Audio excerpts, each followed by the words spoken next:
Bonjour, c'est Camille de dessindigo.com et dans cette vidéo, je vous propose de voir ensemble comment bien dessiner au crayon. Pour bien dessiner au crayon, déjà c'est bien d'avoir au moins 2 crayons avec des graisses différentes. Personnellement, j'aime travailler avec des crayons assez gras. Donc le moins gras pour moi sera le B. Ensuite, je prendrai le 2B et si je veux aller vraiment dans les noirs, je prendrai du 4B. Bien sûr, certaines personnes préféreront partir sur des H, donc des couleurs beaucoup plus sèches et claires, HB, puis B.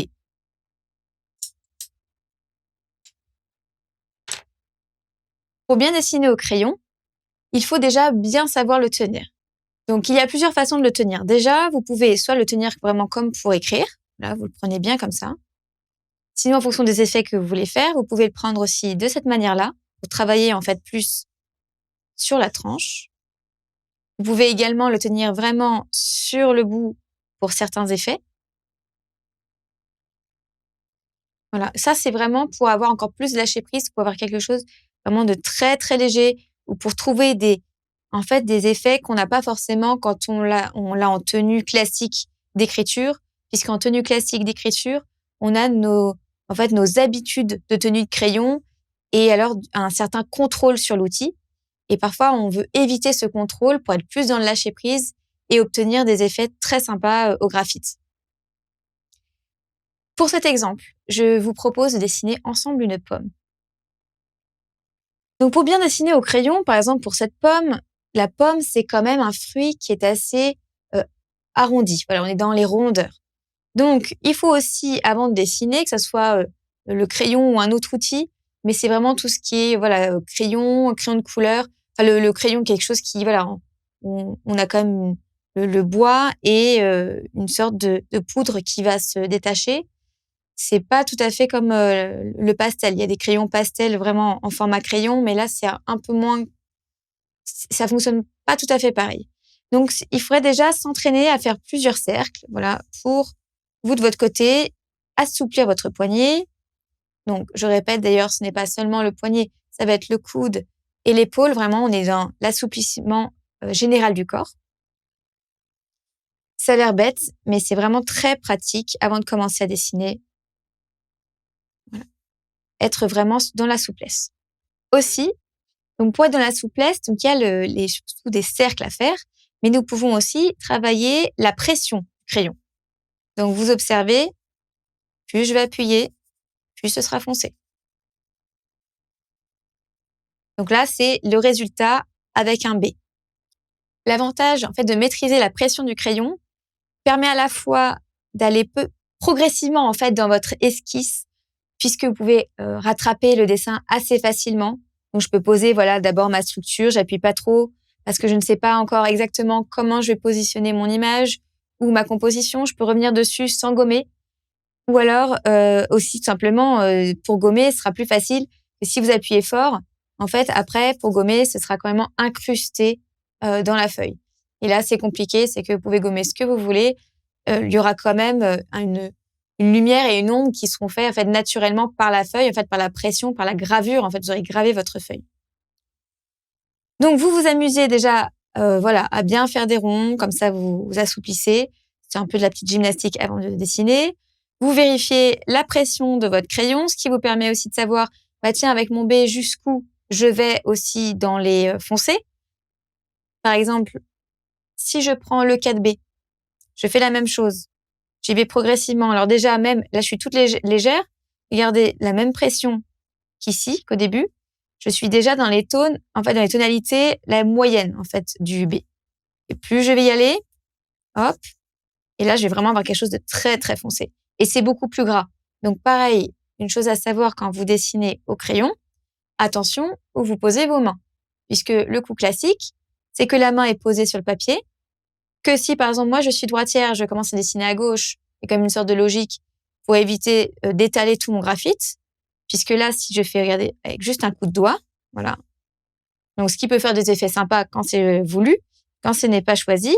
Voilà, là, j'étale tout mon dessin. Donc déjà, j'ai étalé mon dessin. Ça veut dire que je l'abîme. J'aurais taché, en fait, mes doigts, ou du coup, la paume, le côté de la paume de ma main. Et je vais continuer à tout effacer, vraiment à étaler partout. sans parler du gras, en fait, de la peau, voilà, le gras naturel ou la transpiration. Et là, ça va faire, voilà, des taches ou alors des choses, voilà, vous vous rendez pas compte, c'est que sur votre papier, vos doigts sont propres, mais vous êtes en train de transpirer, par exemple. Et alors, ça va faire, sans le savoir, des impressions. Donc là, je vais poser, voilà, mes empreintes et au fur et à mesure de dessiner au graphite, bah là, hop, on va avoir apparaître mes doigts. Et c'est pas du tout l'effet que je voulais. Donc, ceux qui transpirent beaucoup, par exemple, parce qu'il fait chaud, il faut toujours avoir une petite feuille de papier à glisser pour protéger, en fait, la feuille. Comme ça, vous pouvez passer facilement avec votre main pour dessiner sans tacher votre dessin ou sans, en tout cas, l'étaler.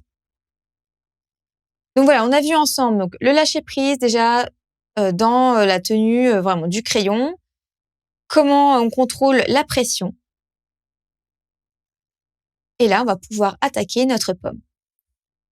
Donc la pomme, c'est plutôt quelque chose, allez, d'arrondi. J'y vais progressivement. Vous voyez, c'est pas grave, je fais plusieurs traits. Je vais commencer à essayer de comprendre comment elle est. Hop. J'essaie de pas la faire non plus trop parfaite. Je pense bien au volume ici, où il y a sa petite queue qui va sortir comme ça. Hop. Une petite tige.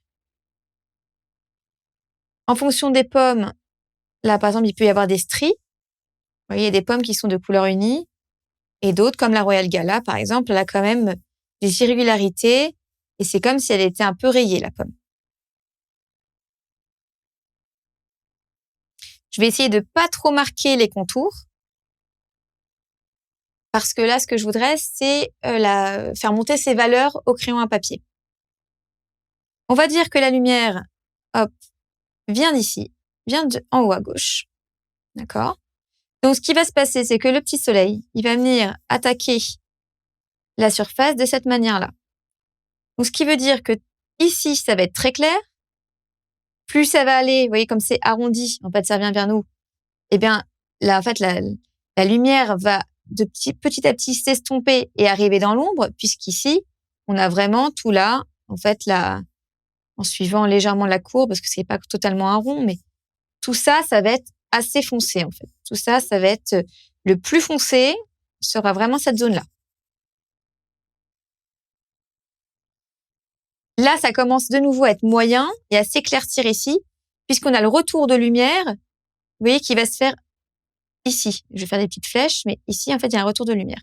Et puis là, bien sûr, au sol, il va y avoir l'ombre portée de la pomme.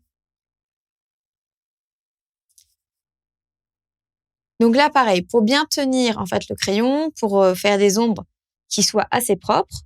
Là, je vais le faire de manière accélérée pour rester sur une vidéo assez courte. Mais il va falloir estomper déjà ici, puisque là, j'ai trop marqué, vous voyez, mon contour de pomme.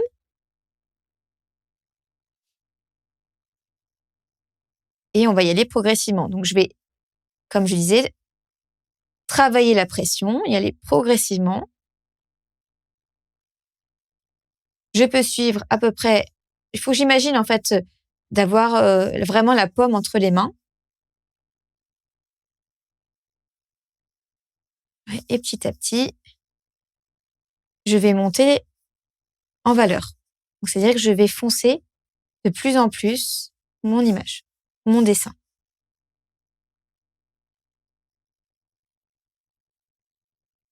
Ce que je peux faire aussi, c'est colorier un peu une couleur unie, donc moyenne, on va dire une couleur pas trop foncée, pas trop claire dans ces zones-là, pour déjà avoir un fond en fait homogène, pour après retravailler mes lumières dessus, un peu comme sculpter. C'est que par exemple, si je voulais que ça soit un peu plus clair, après je peux très bien avec la gomme mie-de-pain commencer à tapoter pour par exemple éclaircir cette zone.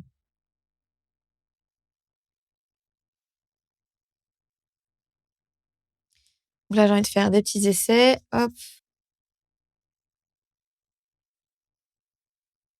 Je veux dire, c'est vraiment un croquis de pomme, hein. Hop. Donc, je vais pas forcément dans le sens vraiment de la pomme du haut en bas. Je peux vraiment jouer, vous voyez, quand on voit un ballon, vous voyez, souvent on va faire ça. Imaginons que c'est le centre.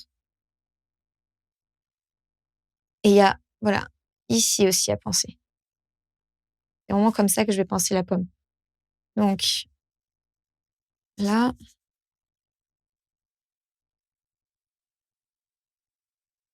et je vais avancer petit à petit les valeurs.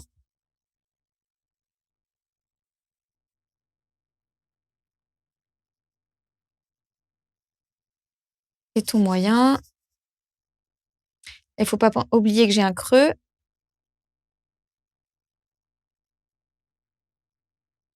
Ici, hop, j'ai la tige.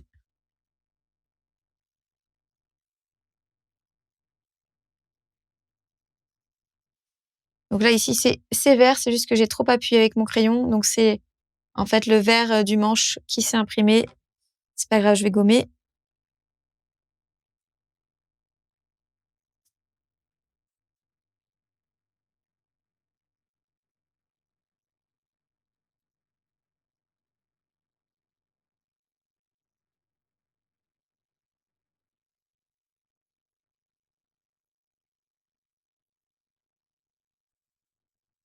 Là, maintenant, je peux jouer avec mon crayon plus foncé. Là, je vais passer directement au 4B. Mais je peux bien sûr, comme j'étais au B, faire le 2B avant le 4B. Hein. C'est pour gagner un peu de temps.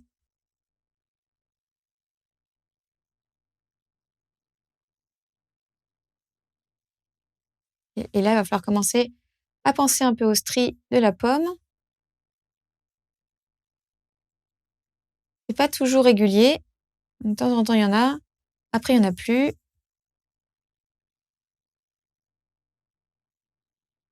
peut y avoir des petits points aussi.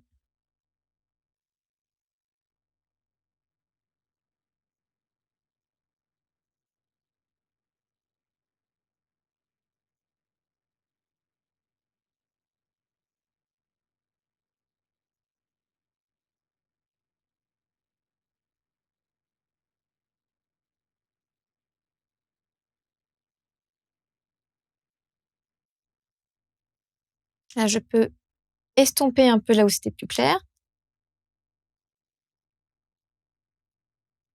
Ici aussi pour retour de lumière.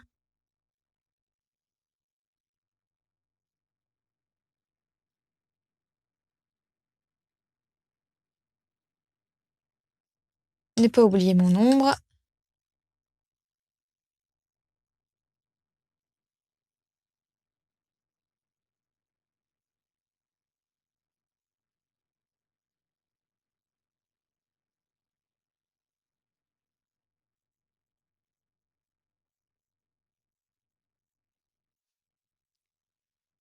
Voilà. Après ces étapes-là, je peux de nouveau, par exemple, tailler mes crayons. Moi, je les taille assez, enfin, peu souvent, en fait. Je le fais vraiment à la fin quand j'ai vraiment besoin d'une précision.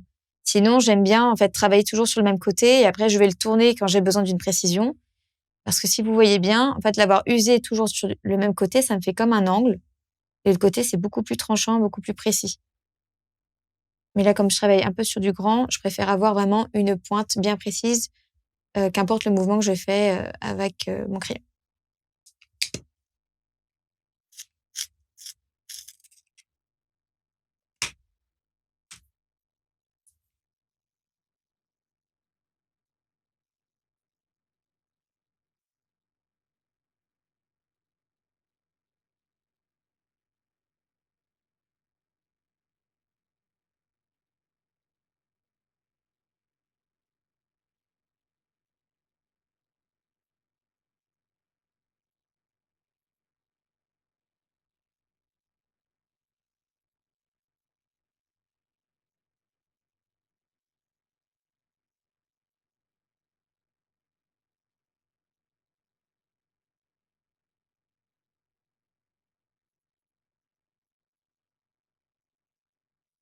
Donc là, c'est à ces moments-là où je vais bien foncer, comme je suis sûre de moi. Là où c'est foncé, là, on est à l'opposé. Ici, c'est bien, bien foncé. Grâce à ma mine bien taillée, j'ai une belle pointe, donc j'ai une meilleure précision pour faire les contours. Et puis, plus je passerai du temps, plus mon résultat sera propre.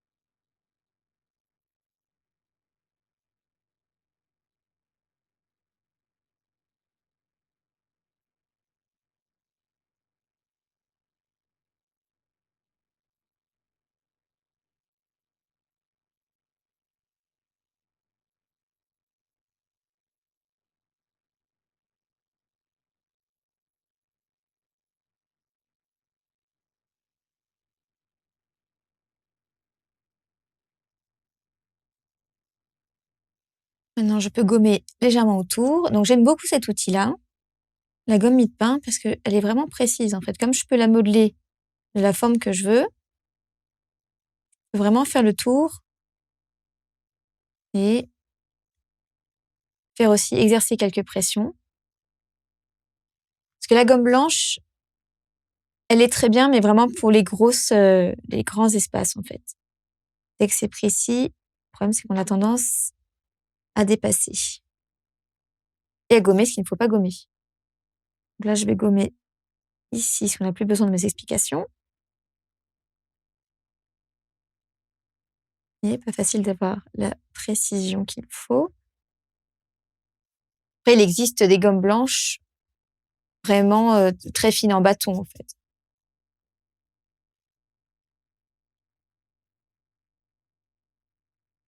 Hop.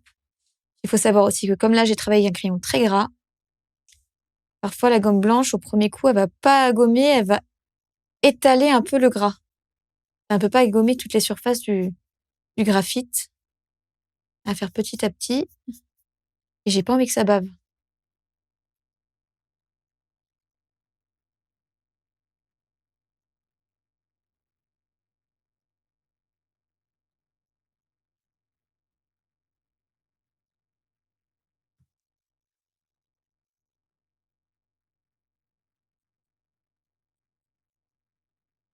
Là, je précise de nouveau avec le crin papier qui avait été bien taillé.